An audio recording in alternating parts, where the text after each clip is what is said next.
enough points to win the title, and a great place to win. It was a great party that night, and yeah, those moments up on the podium, it was pretty special because you dream about and you visualize all these days when you can be a world champion like some of the great riders. Truly, the dreams do come true, and it was a great achievement. The first Australian ever to win the Premier class. He put motorcycling on the map in Australia, but that's why Phillip Island suddenly staged Grand Prix. It was down to Wayne without a shadow of a doubt.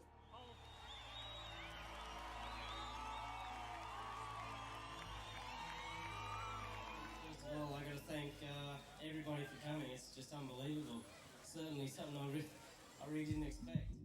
The success of American riders in the 500cc World Championship showed no signs of abating in the years after Eddie Lawson. 1, 2, 3, 4.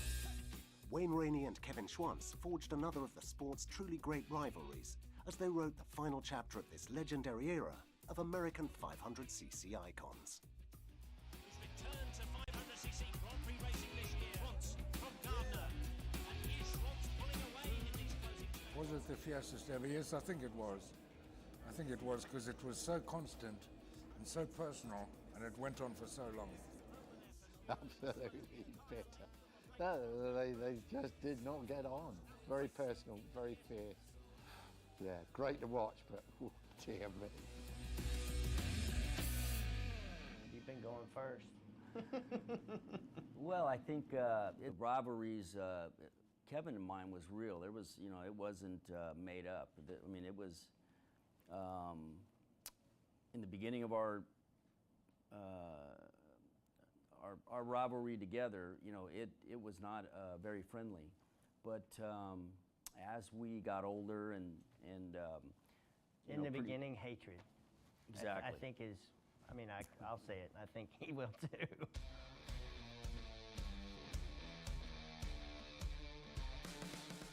Completely different characters.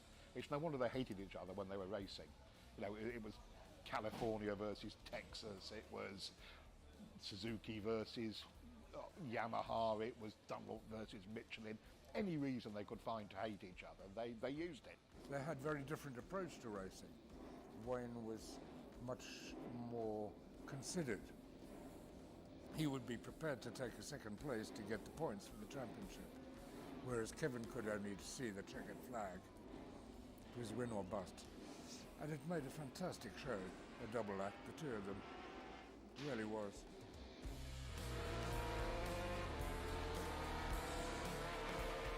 For me, watching Wayne and his style, to me, if somebody just said, give me a brief description of what it's like just unbelievably smooth off the brakes and through the center of the corner with more speed than anybody should be able to carry. Certainly, Kevin had a lot of confidence on the brakes, and I knew that was his strong point. And I don't know if it was so much that he liked to brake really deep or that bike let him brake deep, but he always had me on the brakes. But there was times that he'd pass me like that one there at Hockenheim. I didn't see him doing all that, but when I went back and saw the video, I rarely saw him out of control like that on the brakes. Normally it's just like off in there and you just go, shit, I wish I could do that. Now, and look at Kevin Schwantz, almost doesn't brake at all. Kevin Schwantz on the inside there. You get into the corner and I'm thinking, oh man, I got it slowed down well enough. I think I'm gonna make this. And I go to get in the gas, and when I get in the gas, my bike doesn't go. And I'm thinking, what? And that's when you watch that video, I looked to my left. Not in confidence, but because my bike it was in first gear. I'd gone back one gear too many, and my bike was revving 14,000 RPM or 13. So I had to get second gear, and when I looked is when I shifted to second, because I was sure that he was getting ready to just go railing by the outside of me. We got off into the next corner about the same, but I just barely had enough. I knew by then it was over. That one doesn't hurt so bad. The one at Assen's the one that hurts me a little more. Well, and the one in Assen, we started that lap like this. He was a half a second faster than the lap record that I set that nobody ever broke until they changed the track. Oh, and Rainey's on the grass. Rainey messes it up and goes on the grass. Schwantz is with him, shoulder to shoulder. Schwantz in front. Kevin Schwantz snatched that win in the last few yards. Yeah, I mean, that corner, that lap hurts. If there was one lap in my career I wished I could have, I mean, that one really hurts. It really, I mean, it's hard to sit here next to him and tell him that, but it does. It hurts.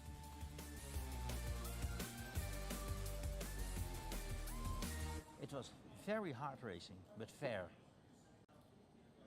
They never run each other out of the track, never. It was fair racing, but very hard racing. When I think about those races and you know, think about the intensity that we had on the track and how I needed to beat him and he needed to beat me and how we raced each other on the track, not giving an inch.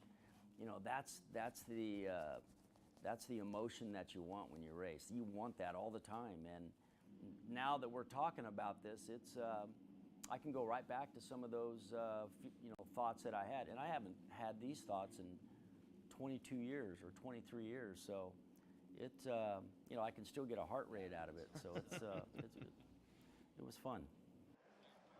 The great rivalry between the two of them came to an end in tragic circumstances in 1993 at Misano. Rainey, by now the three-time 500cc world champion, was defending his title from Schwantz. That day was,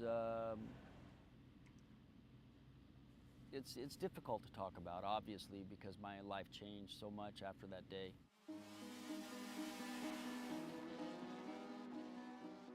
In my mind, I thought if I could win the race, this would be very important to win the championship. So going into Misano, I love this racetrack, it's my favorite. Then the next race is Laguna Seca, and then it is finally in Madrid. And in all three of these tracks, I have won, and I love these tracks. So I thought it was my advantage. So it was important to me to beat Kevin in Misano first. And but that day, it was a 30-lap race, I believe, and after 10 laps, it felt like I was exhausted. Completely different than what I have ever been before. So I think I put too much pressure on myself to make sure I pushed Kevin down. And on those bikes, I made a little mistake, and when the bike, it happened so fast that I was on the ground before I knew it. And my first thought was, oh, I've lost the world championship.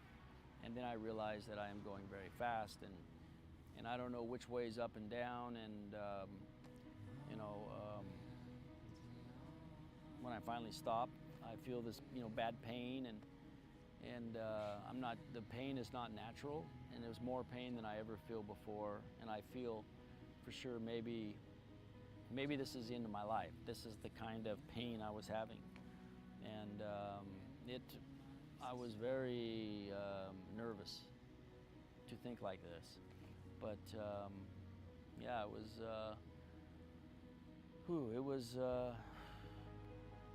was a lot of work. I remember through that whole process, just to try to get to the next breath was much more difficult than any championship or any race that I had ever won. So I realized very, very quickly that I damaged myself very, very bad. When I said, how could something I love so much hurt so bad? It was very difficult.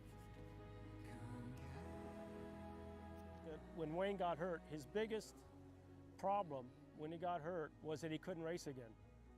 And that was, I found pretty incredible, really, that he couldn't go out and race against Kevin Schwantz anymore. That was what he wanted to do, that more than anything else, more than walking. And I thought that was very, very rare type of person that would be saying the things that he was saying at that time. To win the World Championship obviously was huge for us, for Suzuki, for myself. But, you know, to see, you know, to have Wayne and that injury, it just kind of made racing not interesting for me anymore. I mean, I still was interested in racing, but I didn't have that person to watch, to look, to push myself to try. I mean, there was still doing there was still some great riders out there racing, but my sparring partner wasn't there anymore. I had nothing to really kick me in the butt and motivate me.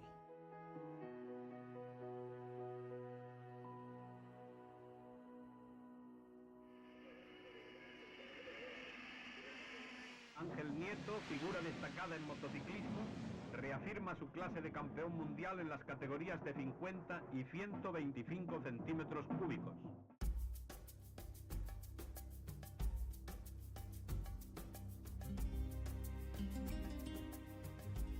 The 1980s may have been a decade of American and Australian dominance in the 500cc World Championship.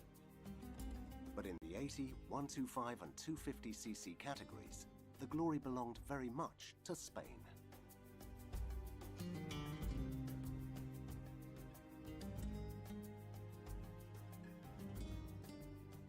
The idea of a 500cc champion in Spain was almost unthinkable. You know, it was like Spain was 50cc, 125cc, and then with Garriga and Pons it was 250. But it was like 500 was like a bridge too far. Ángel Nieto was the man who made motorcycle racing big in Spain. With the smaller classes, only 50 and 125. Donde empezó a despertar un poco la moto en esa época, yo creo que fue año 71 en el Jarama, cuando me jugaba un mundial contra Barbicín en 125 y en 50 me lo jugaba contra De Vries y tenía que ganar. Esa carrera del Jarama fue la que marca el despegue, ¿no? Y se empieza a hablar de él. Cuando me caí en la primera vuelta en 50 y perdí el mundial, porque tenía que ganar sí o sí, me cosieron la pierna a lo vivo, me dieron 6 puntitos de esos de grito. Y vi que la gente se iba, me subí a la torre y yo cogí un micro y los llamé, le dije, dar la vuelta que corro otra vez, ¿no? Y la gente se dio la vuelta y me vieron ganar en 125 y gané el mundial. Ya tenía 2 campeonatos del mundo en ese momento y se habían enterado 4. Y en ese momento sí se enteró la España que no sabía de motos, ¿no? 125 centímetros cúbicos y subcampeón en 50. Una brillante efemérides para el deporte español. Para mí estas máquinas son quizá como mi madre, o sea, las quiero, las mimo, las siento cuando lloran, noto cuando van fatigadas, noto todo. Tengo con ellas un conjunto que creo que es lo que te lleva a campeón del mundo. Sabía jugar con sus rivales, no jugar, pero sabía manejarles, sabía medirles bien, era un tío muy hábil y muy listo. Astuto. Yo creo que en la moto, al margen del talento que puedas tener para ir en moto, y andando por el pado, también cuenta de cómo te muevas en el pado. Y depende de cómo tú actúas ahí, el enemigo te interpreta de una manera u otra. Y entonces, bueno, y yo creo que ahí es donde se empiezan a pillar las primeras décimas. La astucia de Ángel es la más alta que se puede haber, ¿eh? ¿Cómo lo ves? Yo creo que todos hemos aprendido. El maestro ha sido Ángel. Yo aprendí muchísimo de todo, porque me las hizo a mí. Ángel Nieto established Spain as an international motorcycling superpower thanks to his 13 world titles, 90 victories and 139 podiums in the 50, 80 and 125cc categories.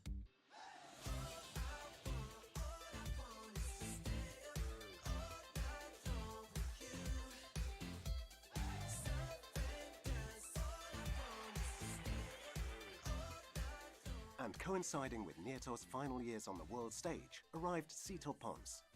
He became the first Spaniard to be crowned 250cc world champion, claiming 2 quarter-litre titles during a period that will always be remembered by Spanish motorcycling fans for his great rivalry with Joan Garriga. Sito es la cabeza de esa nueva generación de pilotos que aparece en los años 80, ¿no? Él enseguida tiene claro que lo que quiere es correr con motos de gran cilindrada, no quiere limitarse a las motos pequeñas. Fue la época en la que yo también estaba en 80 y 105 ganando los 2 títulos, y el lunes se hablaba no de fútbol, sino se hablaba de motos, ¿no? Y quién ganaba, se ganaba Sito, se ganaba Garriga. Una lucha fantástica entre 2 pilotos muy diferentes en cuanto al talento de uno y el talento del otro. 2 marcas diferentes, una Honda contra una Yamaha, y y fue apasionante. Era la primera vez que un piloto español ganaba en la categoría de 250, pero además dio la circunstancia que nos jugábamos el campeonato con otro piloto español. Y eso, pues de alguna manera hizo que muchos aficionados se decantasen por Juan, otros se decantaban por mí.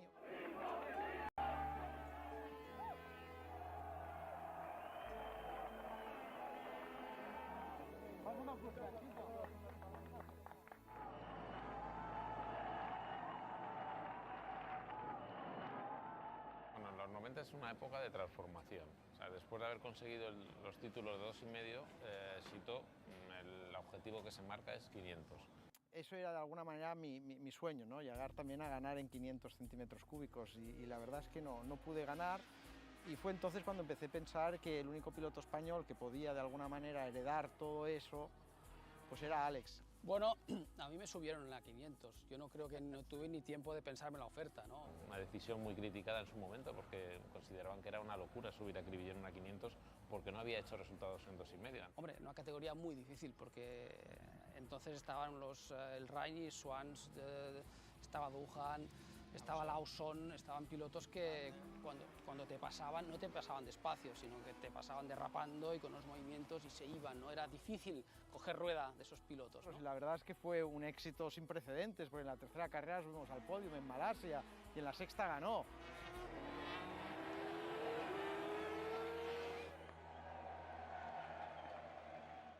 And then moving on to the factory team, brought in by the sponsor, you know, Repsol.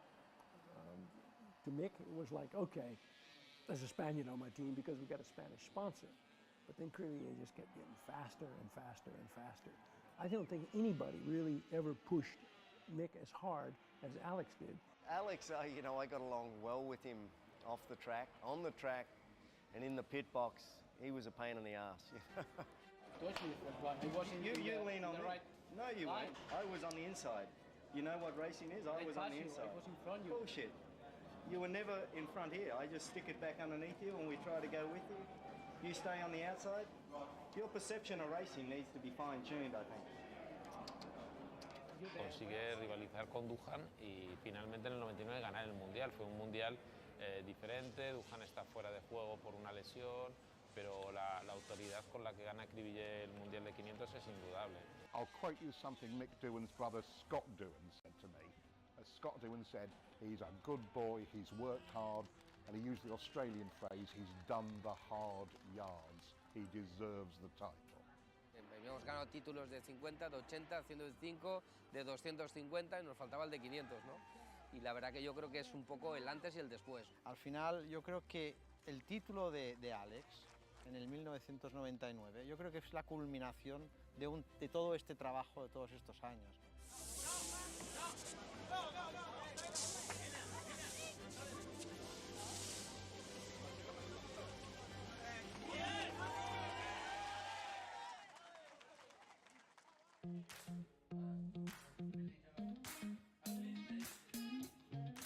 The start of the 1990s heralded a brand new era for the Motorcycle Racing World Championship.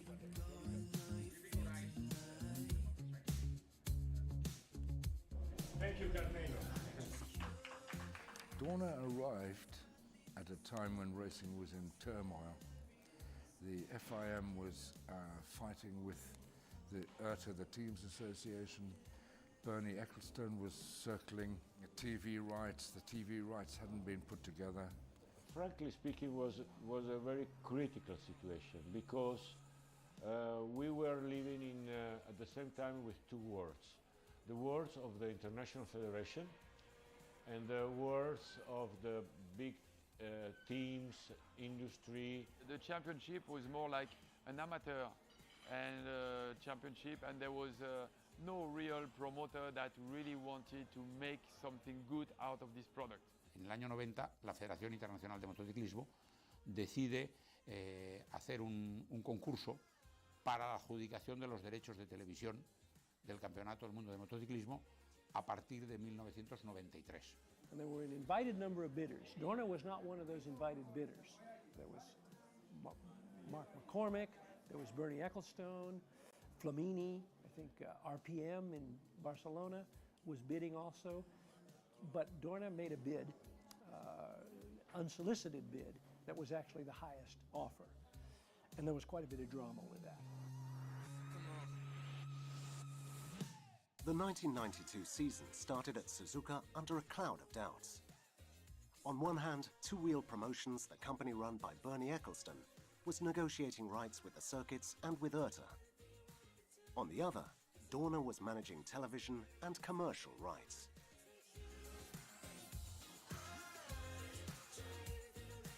Al final se decidió que le dábamos un valor al negocio y o él compraba nuestra parte o nosotros comprábamos la suya. Y al final, pues nosotros compramos la suya a finales del 92 y desde 1993 ya nosotros lo gestionamos. And from that moment, it was better organized, and there came more money, bigger sponsorship. Previously, unless you know, a particularly rich person decided to go racing and they spent lots of money going racing, maybe you could make it work. From 92 onwards, it became a commercially viable operation to go racing. This was the driving force always. Try to have a better show, but more than anything, a safer show. And I'm very proud also because since Dorna joined 25 years ago, we improved so much, and the promoter was always on our side. And a lot of circuit, we are not going there anymore because they were too dangerous. Nel 93 io ho iniziato a fare il rappresentante dei piloti e devo dire che è stato un bellissimo momento, anche perché ho avuto la fortuna che sia Dorna ed IRTA hanno subito capito l'importanza della sicurezza. Some years I had doubts, but what they've turned out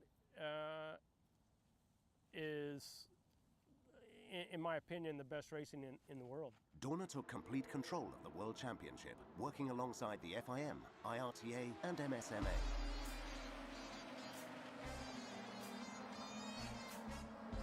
And in the 500cc class, Honda brought out their famous Big Bang engine that Mick Doohan would ride to stunning effect, winning 5 of the first 7 races. The Australian arrived at Assen, the 8th round of the season, with a 53-point advantage when he suffered a severe injury that would ultimately cost him the title.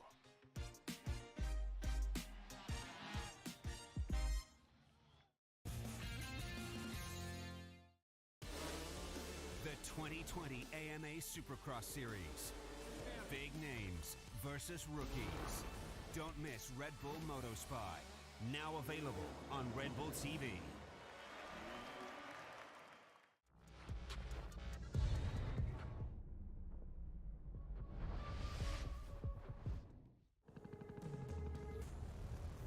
A skiing channel that goes big.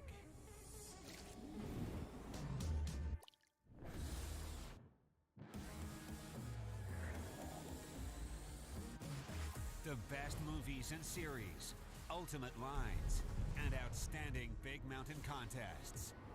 It's just the most endless playground you could ever imagine. The best après ski routine imaginable will get you hyped for hitting the slopes. What are you gonna do? Slay it! The best, most epic skiing that you've ever had. It's literally Disneyland on steroids. Celebrate winter all year long. Spectacular skiing! There's nothing that beats that. The Skiing Channel on Red Bull TV. Available anytime, anywhere. Sometimes, in order to feel the most alive, we push ourselves right to the very edge. Embrace the unknown and dive into a world of adventure. We're all set and good to go. A voyage of discovery. Incredible to see. Passion. Perseverance. My nose, it is frozen. And obsession. Do you think you've pushed it too far? No, not at all.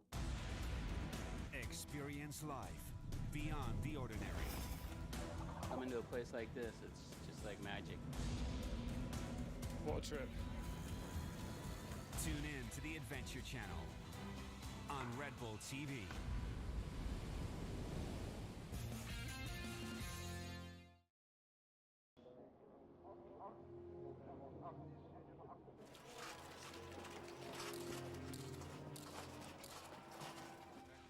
was leading the World Championship that year by, I think, 50 points. He was beating the top Americans when he crashed as a young man. 92 was a great start of the season, you know, but Assen was just a typical weekend again. Everything was going good, and just as I passed the finish line, apparently they'd put a red flag out because I think it was Randy Mamola's bike that had dropped some fluid, and I went down into what was turn one essentially back then, and to be honest, it was just a broken leg. It was spiral fracture, it wasn't a problem, but complications set in at the hospital there, and you know, I almost lost my leg. And we were hearing all the time about the problems Mick was having. Would Mick come back at all? You know, he was with Dr. Costa. At one point we knew that his two legs had been sewn together to try and improve the very unfortunate operation that had been blotched in Holland. Dr. Costa and his team, they thankfully saved my leg, but for me that was devastating. You know, I was close to winning the World Championship the year before. I had quite a large lead, less than midway through this 92 season, and now I've got a broken leg, you know, so my thoughts were, I've got to get back.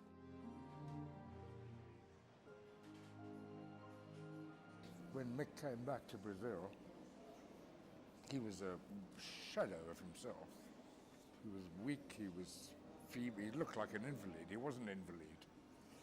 And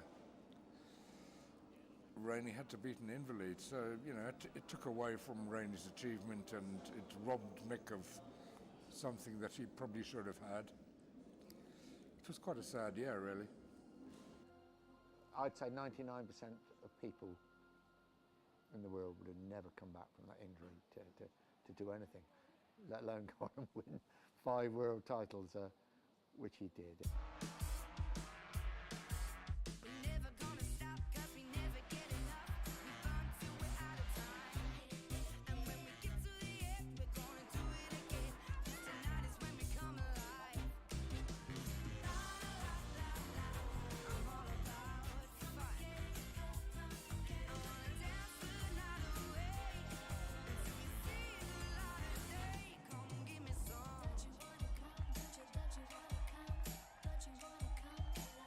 The mid-90s saw the passing of a generation, of a truly exceptional generation of riders, there's no question.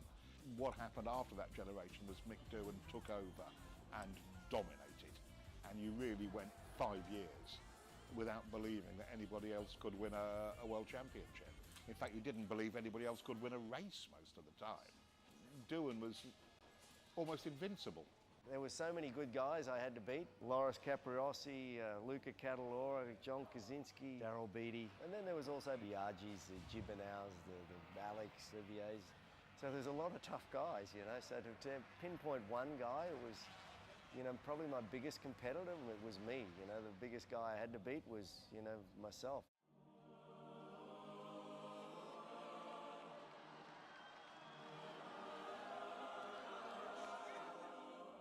He was just physically and mentally toughest. We refer to it as doing the doing, where you lead every session. Free practice 1, free practice 2, free practice 3, qualifying, warm up the race.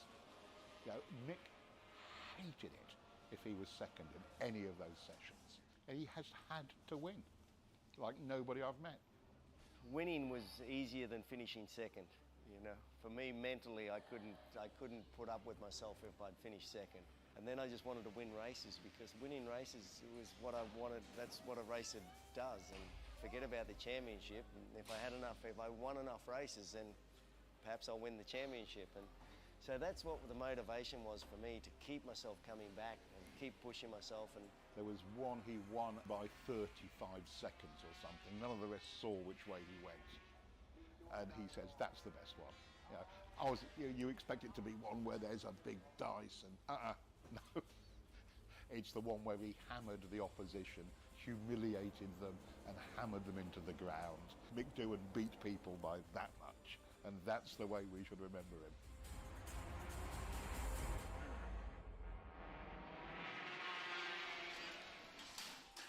Mick Doohan's dominance would only be challenged by fate, which once again turned its back on him in 1999 at the Spanish Grand Prix. Another accident with serious consequences, this time signalling the end of his illustrious career.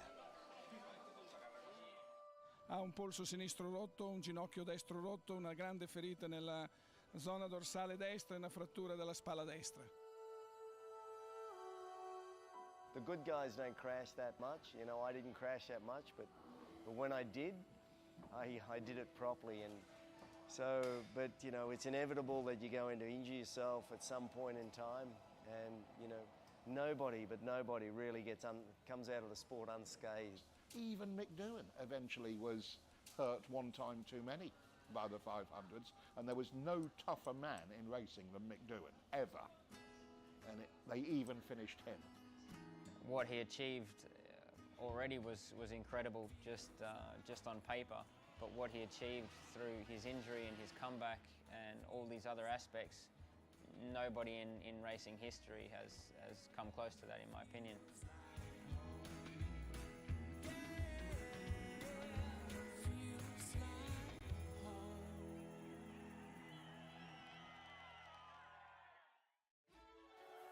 After that groundbreaking title for Alex Crivier in 1999, there would be one final word in 500cc history for America. In the year 2000, it was Kenny Roberts Jr.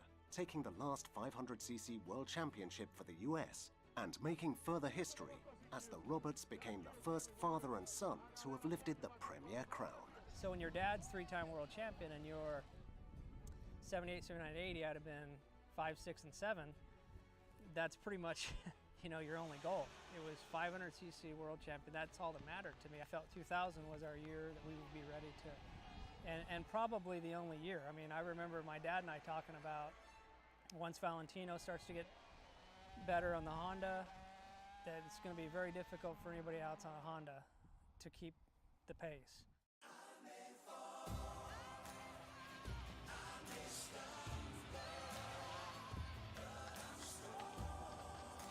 Kenny Roberts clinches the 2000 World 500cc title, and he makes history. The first son of a father to win the world title. He's achieved what I've seen a lot of people not achieve, and to be world champion, right now it's only 15 minutes, but it'll be the rest of his life. As it goes through the years, will be, you know, more of an achievement, because you don't see that coming. You have to see it from, you know, Jorge or you know, Valentino or Mark. You have to see it coming. It's not even there yet. They don't have anything ready yet, right? No kids to even start. So it's going to be there for some time. That only father and son world champion.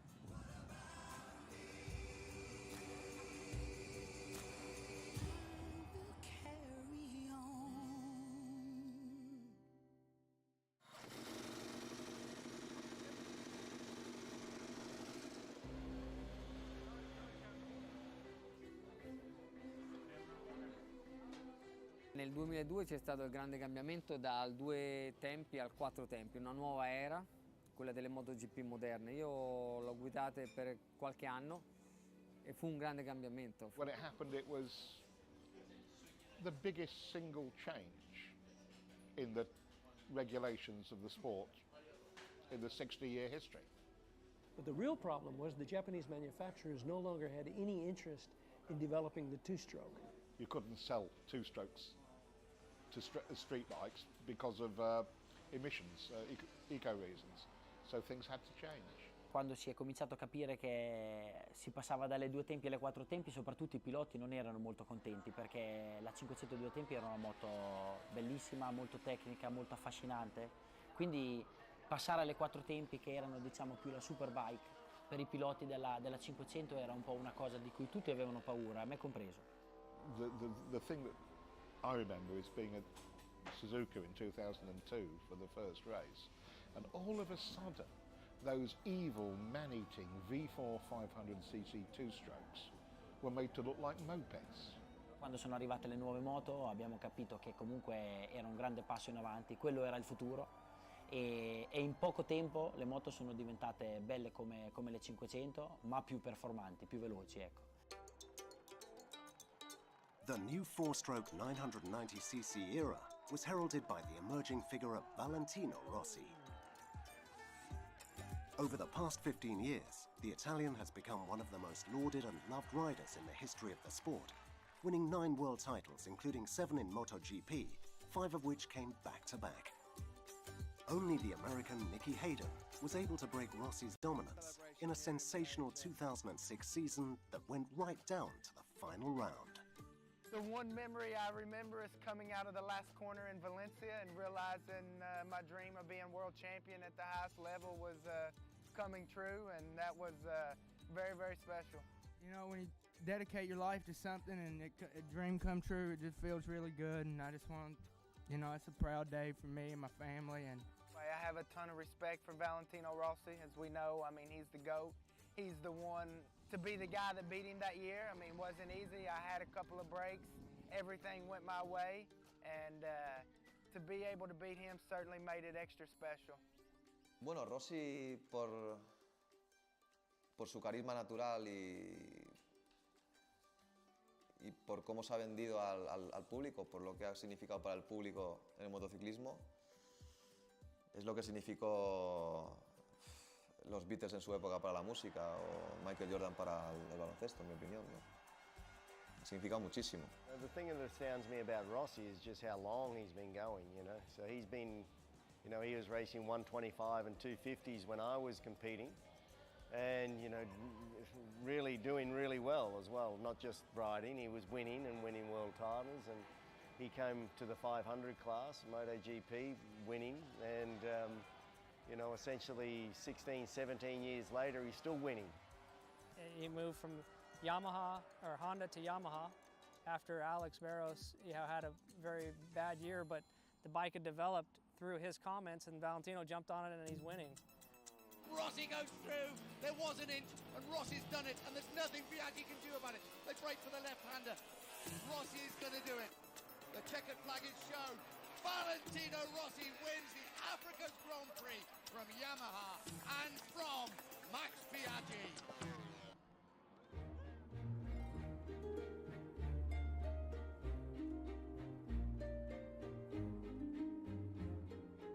Nel 2004, il primo anno, la prima vittoria del campionato con la Yamaha all'esordio, vincendo anche la prima gara, e secondo me quella alla fine è l'highlight della mia carriera fino adesso.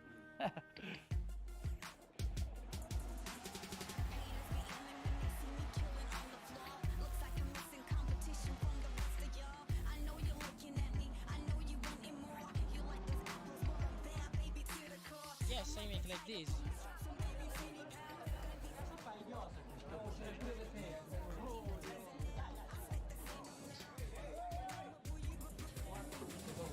Vieni da me, va bene? Dimmi cosa ti fa io. In tutti i paesi si è parlato di questa rivalità, che poi è stato bravo comunque Rossi che ha vinto questa rivalità il più delle volte, però era una vera rivalità. Sì, io la ricordo comunque con molto piacere. Jesus, Valentino took them to pieces, one by one. He attacked them mentally, and he beat them on the track, and he took them to pieces. And that's what kind of a giant he is. Rossi is imposing his dominance now on Gibernau with 1 lap to go. Here they come through these fast right-handers again. Oh, he's running wide once again. Here, can he fight back on the inside into the left-hander? No! Gibernau sweeps around the outside. Into the right-hander. Rossi's got the inside. Rossi's back in front. He runs in wide. Now who has the best position for the right-hander? It's Gibernau. Rossi's surely going to try and get up the inside of Gibernau. Gibernau holds the pole position. They break for the left-hander. Rossi on the inside. Oh, they touch! Oh, Rossi, Gibernau's running wide! Oh, Rossi's punted him off the track!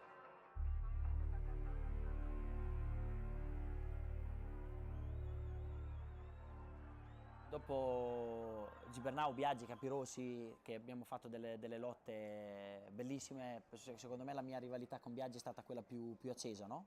Però lì ero quello che andava di più, quindi riuscivo a essere nella lotta da un punto di vista un po' più positivo, no? Un po' più alto, riuscivo a fare un po' quello che volevo. Invece poi quando sono arrivati Stoner, ma anche Pedrosa e poi Lorenzo e poi Marquez, sono stati sempre più forti, quindi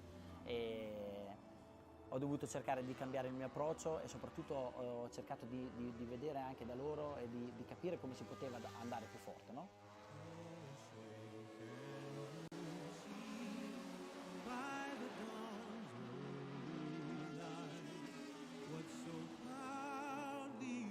Rossi goes through and pushes Stoner away. Casey won't like that one bit.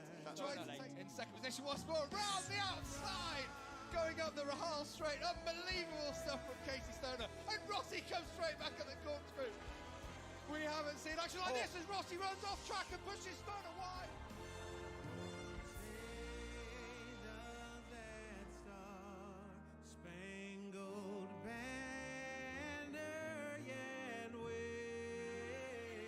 I just felt that some of the passing maneuvers were maybe a little bit too much and past the point of fair or aggressive. I make the tactic that I think is possible for try to win, and for sure the overtaking, we make a lot of overtaking, quite aggressive, but we never touch each other. So I think anyway, I enjoy the battle.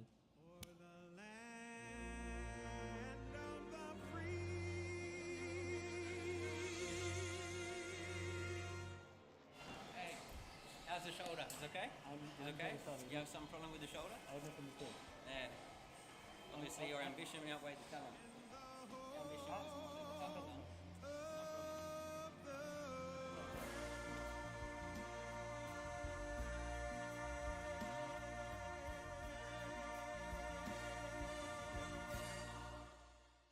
Valentino ha sido muy importante. Ha sido muy importante sobre todo porque su leyenda no se ha basado, desde mi punto de vista, ni en las celebraciones, ni en lo gracioso que es, ni en lo bien que contesta la prensa, ni todo. Se ha basado en que es un piloto extraordinario.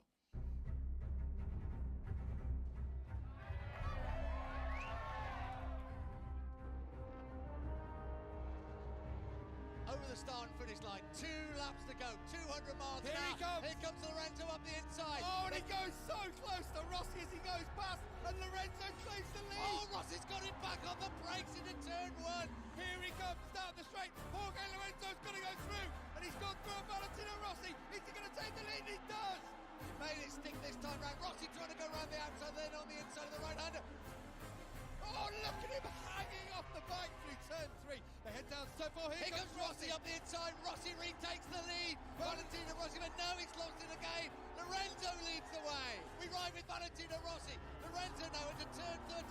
And Rossi's invented something in the final corner, but Lorenzo gets close to the back, and Rossi has beaten him. What a motorcycle race. What a Grand Prix.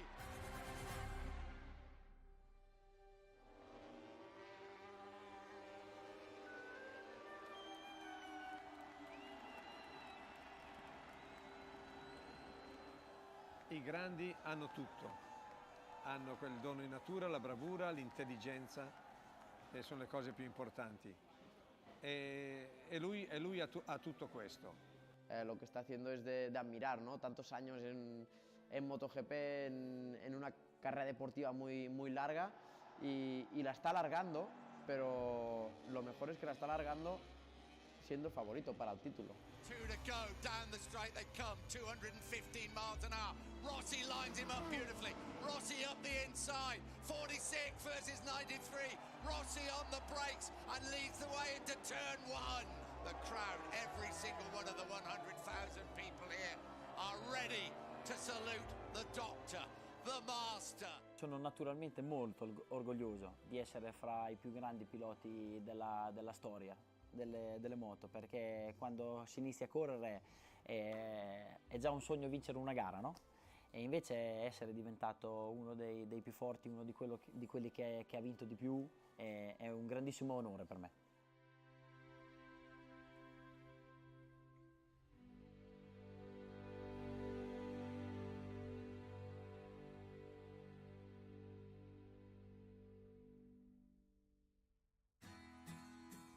Coinciding with the start of the Moto GP era, the Movistar Activa Junior Cup was born. Along with other talent programs like the Moto GP Academy, the Red Bull Moto GP Rookies Cup, the Asia Talent Cup, and the British Talent Cup. The objective was to discover young riders that can go on to be Moto GP world champions. So far, this quest to discover and promote young talent has unearthed 6 champions, including Spain's Dani Pedrosa and Australia's Casey Stoner, both key figures during the 4-stroke era. Casey's an extremely talented rider. You know, he started at a very young age, got lots of mileage under his belt, came to Europe, got some opportunities, and turned it into a factory ride, and then went on to, win with Ducati, which I think was sensational. Casey Stoner is going to win the Valencia GP. Andrea Dovizioso goes off in the background, but victory for the first time this season for Casey Stoner is the winner of the Valencia GP, his first Grand Prix victory. May it be the first of many. We all look back at it still with very fond memories, and it's nice to think that, you know, I was able to create a lot of those firsts. It was a great feeling. Casey Stoner is the 2007 MotoGP World Champion! The arrival of 800cc machines to MotoGP coincided with a new partnership between Ducati and Casey Stoner, who in 2007 clinched their first MotoGP title together. In 2011, after 4 seasons with Ducati, Stoner moved to the factory Honda team, and in his first season, the Australian claimed his 2nd title, before making the shock announcement that he was retiring from the sport in 2012. It's a boring answer for everybody. Everybody wants to hear no is because I won on 2 different manufacturers. For me, I don't care of statistics. I don't look at those things. I'm not trying to get a higher number of wins than anybody else. I'd still be racing if I wanted to do that. My achievements were on track when I knew I'd done a perfect lap in qualifying, or I'd done a race where I was on my limit for the entire race and didn't make a mistake. That was when, you know, I really felt I achieved the most. Sin duda Casey, que era talento explosivo y talento natural alucinante, que yo nunca he visto una facilidad de ir rápido en moto en cualquier circunstancia, con cualquier moto, nunca he visto yo, pues es Casey Stoner. He went all the way, so the program worked, and you know, a great talent just retired too soon. Hola, soy Jorge Lorenzo y mañana cumpliré 15 años. Debutaré en el Campeonato del Mundo. Like Casey Stoner, Jorge Lorenzo had also come through a talent program. The Mallorcan made his Premier Class debut in 2008 and quickly established himself as one of the most decorated riders in history, adding 3 MotoGP titles to his 2 in 250cc. Yo soñaba con ser campeón del mundo algún día, pero simplemente con puntuar, simplemente con hacer un podium, yo ya me hubiese retirado satisfecho, ¿no? Entonces los primeros puntos ya llegaron el primer año, hice un 7º y ya gané al segundo año, gané una carrera. Pues he conseguido, pues no sé, 5 títulos mundiales, 3 en MotoGP, un montón de victorias, pole positions, mucho más de lo que me hubiese imaginado. A little bit reminds me of Eddie Lawson, you know, very smooth, very fast. He doesn't look fast when he's fast, and you know, he doesn't throw the legs out, he doesn't do anything like that, he just rides the bike normal. But extremely talented. When everything's going his way, nobody can catch him. He's an enormous talent, a good guy, and but he works really hard behind the scenes as well. The new world champion in MotoGP in 2013 is the rookie Marc Marquez. He's done it. He's done it. 20 years old, 266 days, the youngest ever winner in the Premier Class, the first rookie to do so since '78. Epic season, epic performance. Mark, obviously, the uniqueness in what he did when he came along, and you know, to push, you know, Valentino, I think, to even improve, which was something that that was special to see, and the same thing pushing Jorge to new levels, performance.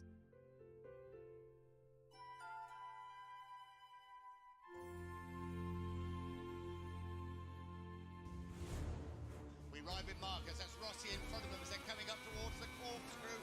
Is Marquez going to make a move at the corkscrew in these early stages? Goes around the outside, Rossi though will try and come back on the inside. Oh, and then Marquez goes through on the inside of the corkscrew, the Valentino Rossi memorial line.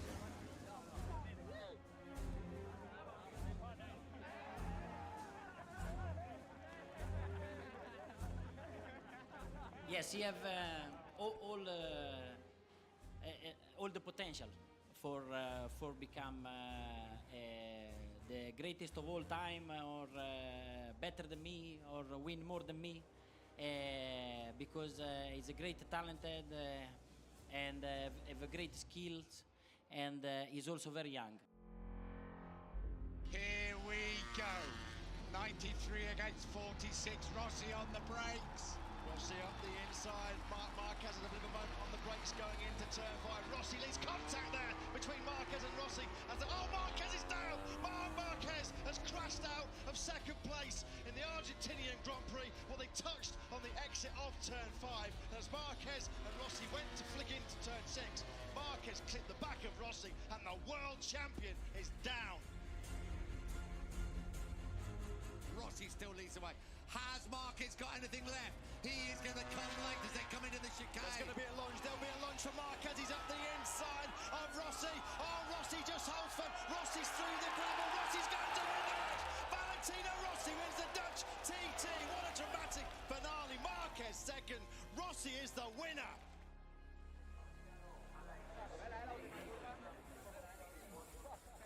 After several close encounters between Marquez and Rossi, the rivalry between the pair hit a bitter low at the Malaysian Grand Prix, when the Italian was battling with Jorge Lorenzo for the Moto GP title with just 2 races remaining.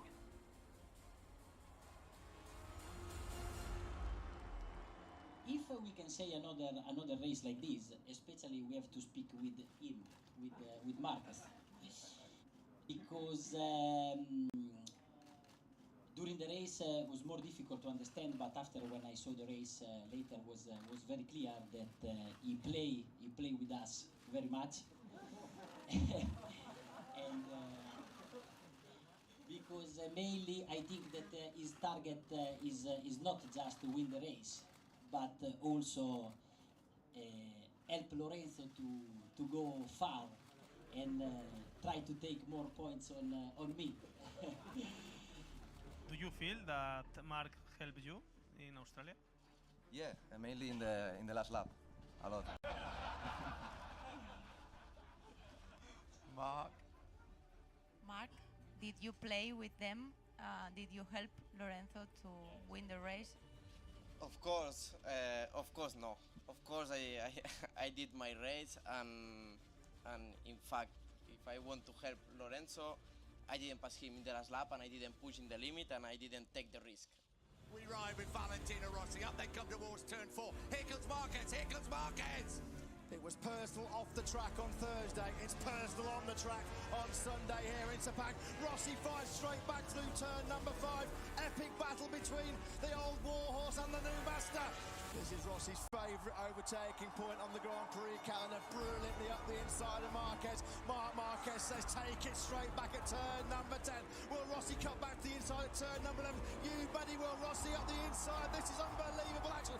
Big moment for Rossi on the front, and he lost the front of that Yamaha. Rossi lines him up. Here comes Valentino Rossi, and he's moved back into 3rd place. Brilliant by Rossi. Almost took Marquez's knee. Rossi's foot off the foot peg yet again.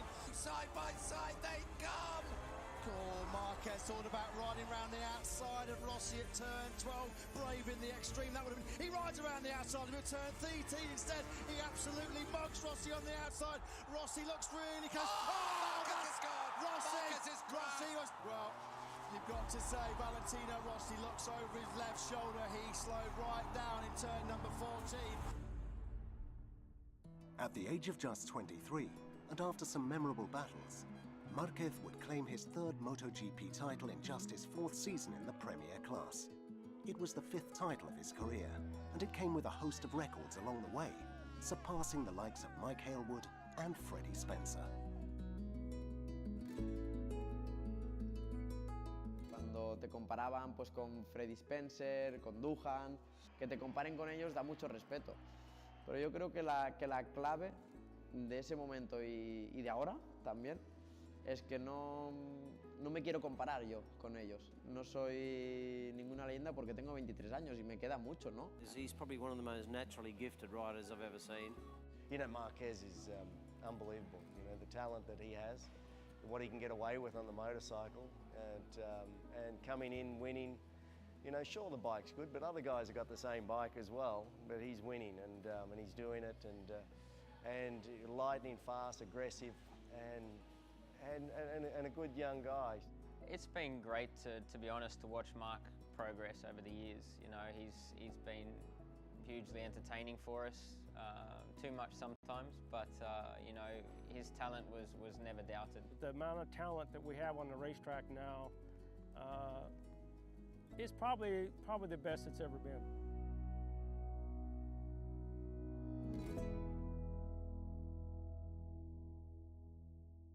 The changes made to our sport during the Moto GP era have helped make the championship even more competitive and ever safer.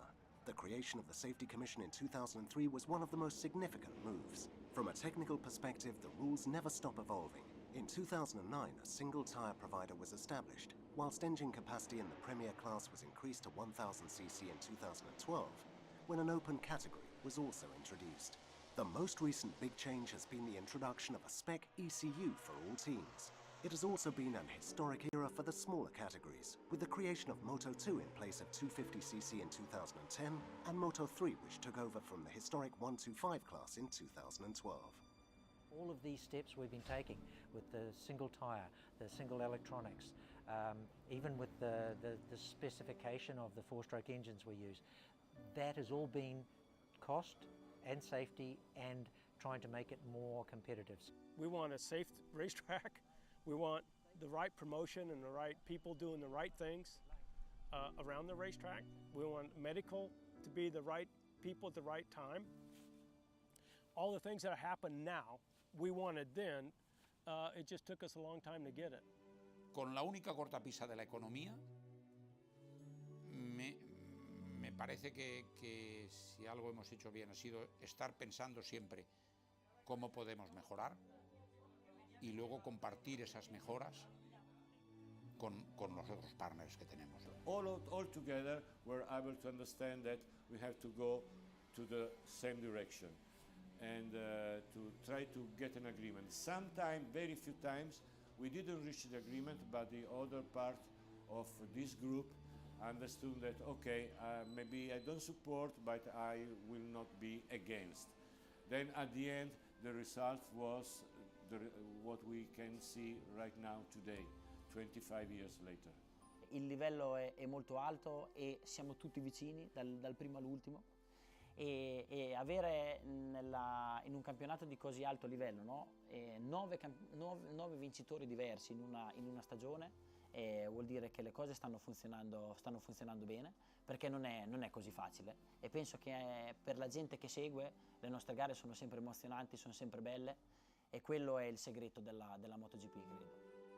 Nosotros hemos recogido la herencia de unos pioneros bestiales, unos tipos que con unos monos de cuero negro y unos cascos que no eran integrales y unas gafas que se las ponían como de aviador y tal, corrían con unas motos que debían ser dificilísimas de llevar al mismo límite que ahora los nuestros llevan las que llevan. Entonces, eso es lo que ha hecho posible que ahora estemos donde estamos.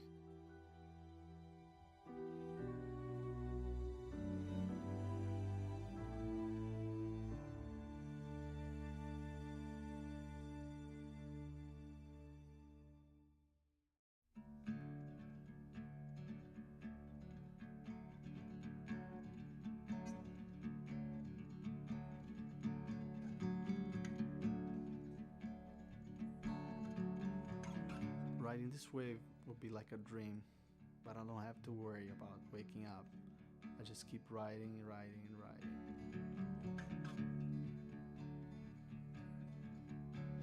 We had made down to the Rhine, asked the moon for another hurricane. This is a unique moment in nature. The phenomenon only occurs around the lunar equinox, during the full moon in March and April in the rainy Amazon. The wave is born of sheer conflict between two natural powers, a river and the sea. The tide encounters the river's resistance in the open ocean. This creates an energy transfer resulting in a fast-moving water swell called a bore tide. Bore tides can build to a height of 4 meters and can travel many kilometers inland in a most unforgiving way.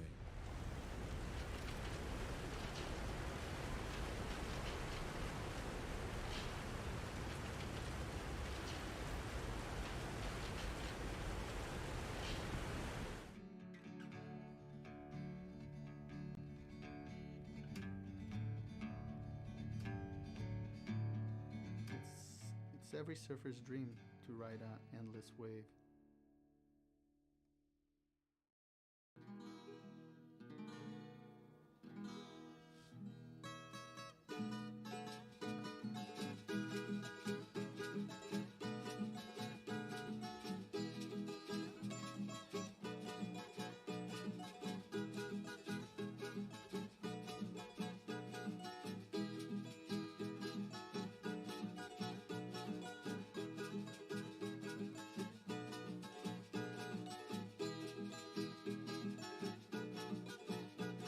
It's kind of a strange idea, filming surfing in the Brazilian Amazon. But I think we're pretty lucky to be here, that's for sure.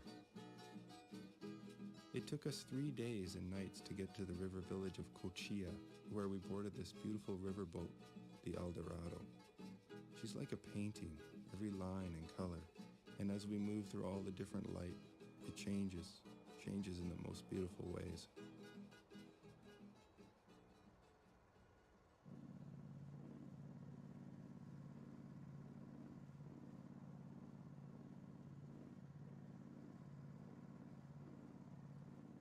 We're moving downstream towards the Atlantic in the direction of the Brazilian-French Guiana border, one area of Brazil that's mostly uninhabited. It's kind of a no man's land for us, so we move carefully.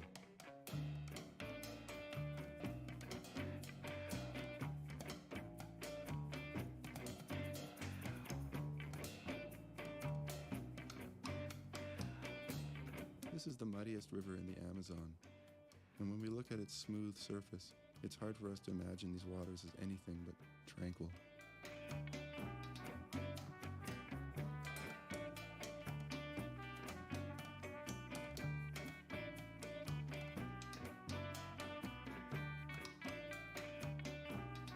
The Rio Araguari produces the largest and most feared bore tide on Earth. Also, we heard that it's the longest surf ride ever, and that's why we're here.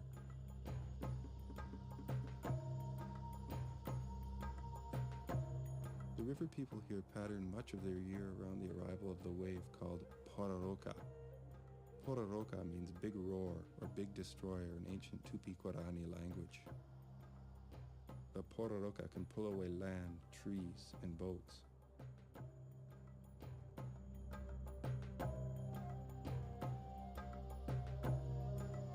It must have been like a nightmare in these frail homes, having the water crashing under you in the middle of the night.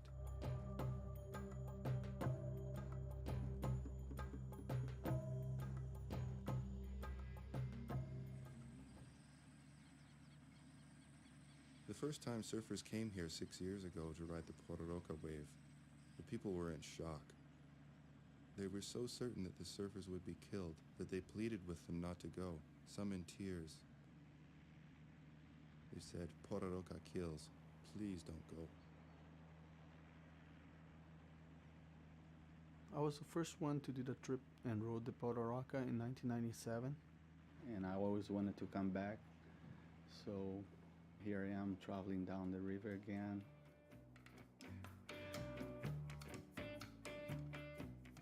I was surfing back in January 3rd at Jaws and I had a bad accident. I broke my back. Well, even though that I'm still without walking well, I don't want to miss this trip because I know that I have a good team here and a good support, and maybe I could surf better than I can walk right now. that's why I'm here.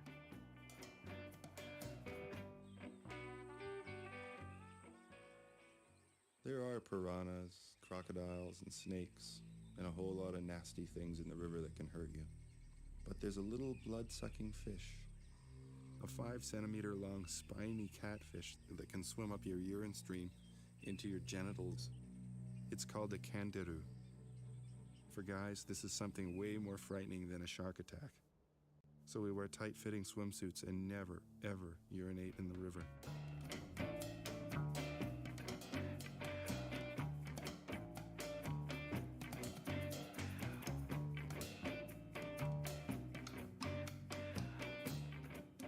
Mudou praticamente tudo. Eu acho que com tanto tempo de surf eu achei que eu não teria.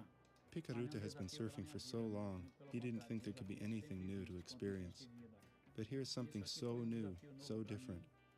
It proves that there's always something to explore as a surfer.